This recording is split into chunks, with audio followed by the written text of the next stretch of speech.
full-color action pictures to be found in the Comic Weekly, the world's greatest comic supplement that comes to you each week with your Hearst Sunday newspaper. Join the 11 million adults and 6 million youngsters who make their weekends more enjoyable reading the world's greatest comic and adventure pictures by the world's best artists featured in every issue of the Comic Weekly. Insist on the Sunday newspaper that brings you the Comic Weekly. Thoroughly rested after a well-earned vacation, Jungle Jim and Shanghai Lil have returned to their original base of operations, Singapore, the capital city of the Malay Peninsula. The unquenchable desire for new adventure is strong, and Jungle Jim becomes restless. Far into the night, he pores over maps, seeking a new field for a new campaign. But little did he know that right at that moment, fate was answering his plea for action. For, stumbling into the spacious lobby of the Hotel Imperial, a young man, wild-eyed and disheveled, approaches the dignified night clerk. Is there something I can do for you, young man? Yes, I've got to see Jungle Jim right away. Jungle Jim? If you mean Mr. James Bradley... Yes. I'm very sorry, but it's too late. Much too late. Mr. Bradley has retired for the night. I don't care if he has retired. Wake him up. Wake him up, I tell you. I must see him, I tell you. My dear fellow, Mr. Bradley has just returned from a very long trip, and I can't disturb him. It's far too late. I don't care how late it is. I've got to see him, I tell you. I've got to. Do you understand? I've just got to. I repeat, you jolly well can't see him.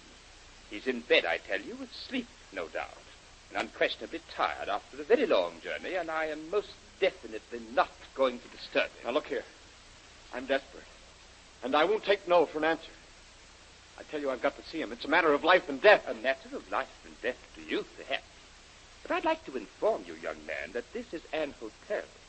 Mr. Bradley is one of our best and most important guests, and it's not the habit of the management to rouse out our guests for every wild-eyed vagrant that comes dashing in the hotel. I told you I was desperate. Well, I'm not only desperate, I'm dangerous. I'll give you one more chance.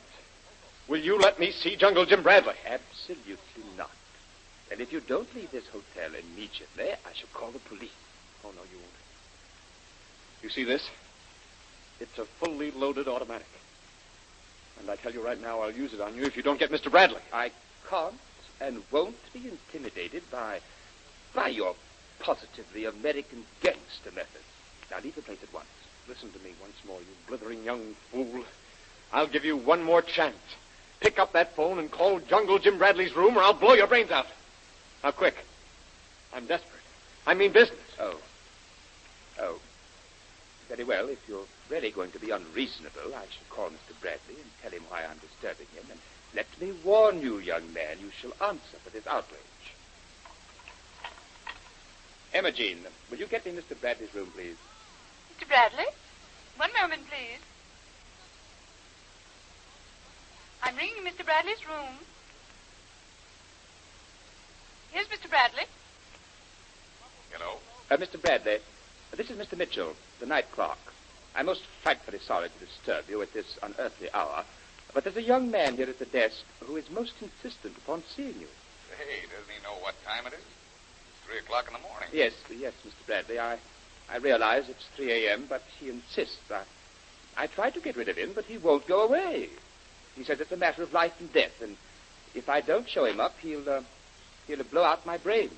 That does sound like a matter of life and death, if only for you. Would you show him up, Mitchell? Very good, sir.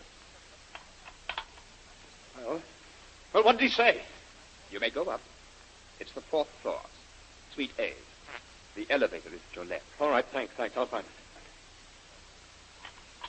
Emma Jean, get me Mr. Bradley's room again, and do hurry. Very well. But I'd like to know what the game is, disturbing guests at this hour. Here's Mr. Bradley. Jim Bradley speaking. Oh, this is Mr. Mitchell again, the night clerk, Mr. Bradley. That young man who is on his way up, he's armed, Mr. Bradley. He's almost hysterical. I thought it might be just as well if I'd warn you in advance. I think he's in a dangerous mood, sir. Well, thanks for the warning, Mitchell. I'll watch him, don't worry. I'll take that gun away from him right off the reel. I have my man Colo here, and the 2 of us can easily take care of him. Righto. I'll be ready for any emergency. Just call me if you need any help, Mr. Bradley. Thanks, Mitchell. I will, but I don't think we'll have any trouble. And good night. Good night, sir.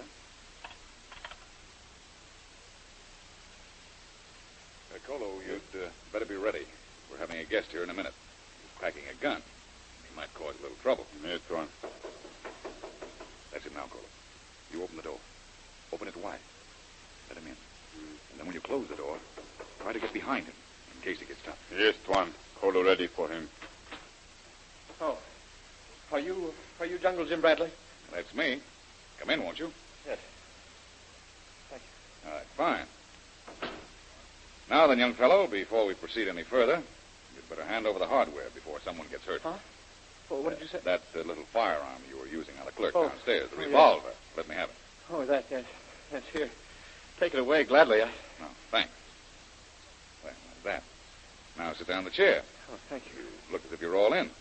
And Colo, give this man a drink. He looks as if he could use it. Yes, Tuan. Thank you very much. I ought to hammer a little sense in that thick skull of yours. Coming into a hotel, threatening the poor old night clerk, brandishing a gun, and trying to scare people like that. Here is drink, Tuan. Oh, thank you. Thanks, Colo. Here you are. Drink this. Settle your nerves. Yeah. Then I'll hear what you have to say. Oh, thank you. Thank you, Mr. Bradley. There. Now you've had a drink.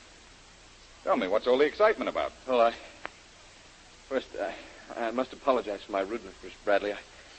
I just had to see you. You're the only one who could help me. Well, I hope so, but take it easy now. Take it easy. Here, have a cigarette. Oh, thanks. Just relax and try to pull yourself together. You've got a terrific case of jangled nerves there. Well, I've got to tell you, Mr. Bradley, it's driving me crazy. Okay, but steady now. Try to be calm. Relax. I'll be only too glad to help you in any way possible. Well, it's about my wife, Louise, Mr. Bradley. Yes? She was so sweet, gentle, refined.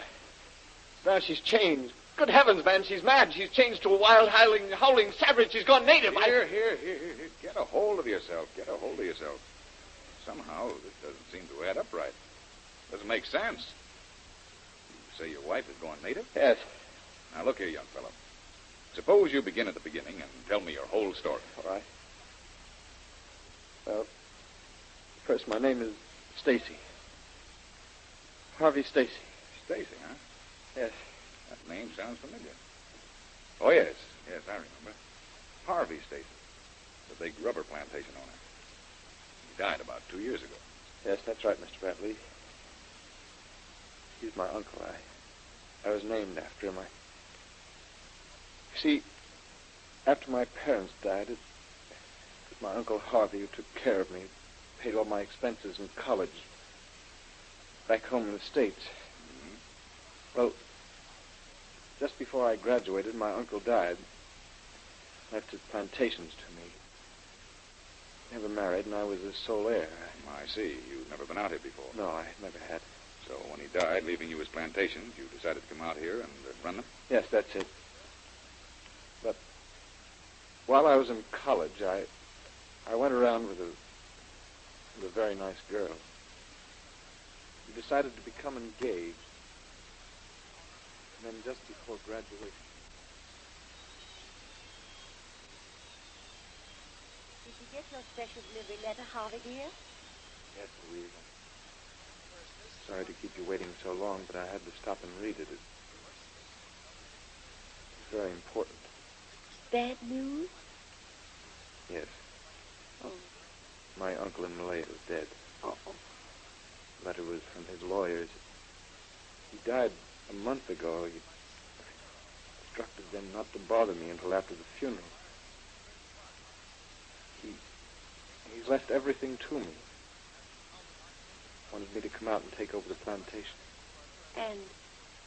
And you're going, Harvey? Well, I'm not going until after graduation anyway. But there are a few things I'd like to talk to you about. It concerns our future, Louise. Yes, dear. This thing happening will make a difference. Well, what I want to know is, would you be willing to marry me after graduation and come out to Malaya with me, Louise? I know it's quite a lot to ask of a girl, but, well, with things in the shape they are in this country, we wouldn't have much to look forward to. There's not much of an employment market for college graduates. Jobs are scarce. And... But with this offer of your uncle, our future would be assured. Yes, it would be if you'd be willing to go with me. Oh, I know it's not the healthiest or most attractive place to start married life, but if we worked hard for a few years... Don't say any more, dear. I love you, Harvey. Love you enough to place my whole future in your hands. If we're going to Malaya, well, I'm going with you. We'll be married right after graduation and take our honeymoon trip on the liner to Malaya, and then settle down to raise rubber or whatever you do on that precious plantation. Oh, darling, you're so wonderful, and I just know we're going to be everything. So, we got married right after graduation and lost no time in sailing to Malaya. And when did all the trouble begin? Soon after you settled on the plantation? No. At first we were very happy. But then as time went on...